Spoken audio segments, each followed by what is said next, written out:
بسم اللہ الرحمن الرحیم فلما نسوا ما ذکروا به فتحنا علیہم ابواب کل شیء حتی اذا فرحوا بما اوتوا اخذناهم بغتة وهم لا يبصرون لا يشعرون او کما قال۔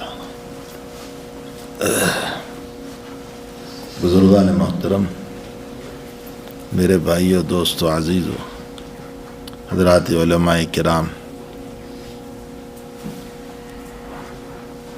معاصی کے ساتھ جب دنیا ملتی ہے، ایک انسان گناہ بھی کر رہا ہے، اس کو دنیا بھی مل رہی ہے، ظلم بھی کر رہا ہے، چاہے وہ ظلم مخلوق پر کرتا ہو، چاہے وہ ظلم خالق پر کرتا ہو۔ مخلوق پر ظلم تو یہ ہے کہ کسی کا حق لے لیا، کسی کو ستایا، کسی کو مارا، اور خالق پر ظلم یہ ہے کہ اس کے حقوق پورے نہیں کیے۔ یہ اللہ کے ساتھ ظلم ہے، اور ان تمام مظالم کے ساتھ اس کو دنیا مل رہی ہے، اور دن بدن وہ ترقی کرتا جا رہا ہے، دنیا کے دروازے اس کے لیے کھولتے چلے جاتے ہیں، بلکہ لوگ عش عش کرنے لگتے ہیں کہ کل چھوٹی گاڑی تھی، آج بڑی گاڑی ہے، کل رینٹ پر تھا، آج ایک بہت بڑا مکان مل گیا، کل بہت معمولی رقم تھی، آج بڑی رقم کا مالک بن گیا۔ حدیث شریف سے معلوم ہوتا ہے، جناب نبی کریم صلی اللہ علیہ وسلم نے فرمایا کہ وہ خود بھی دھوکے میں ہیں اور دوسروں کو بھی دھوکا ہوتا ہے۔ یہ مسئلہ سمجھ لیں۔ عقبہ ابن عامر رضی اللہ تعالیٰ عنہ فرماتے ہیں کہ نبی اکرم صلی اللہ تعالیٰ علیہ وسلم نے فرمایا کہ انسان کے معاصی اور گناہوں کے ساتھ جب دنیا ملتی جاتی ہے، روایت کے الفاظ ہے مع المعاصی، معاصی کے ساتھ دنیا ملتی جاتی ہے، ما یحب، جو وہ چاہتا ہے وہ ملتا جا رہا ہے، جو اس کی تمنا ہے وہ سب ملتا جا رہا ہے۔ تو اللہ کے نبی فرماتے ہیں کہ تم دھوکے میں نہ آ جانا کہ اللہ اس سے خوش ہے۔ فرمایا انما ہوا استدراج، یہ اللہ کی طرف سے ڈھیل ہے اس کو۔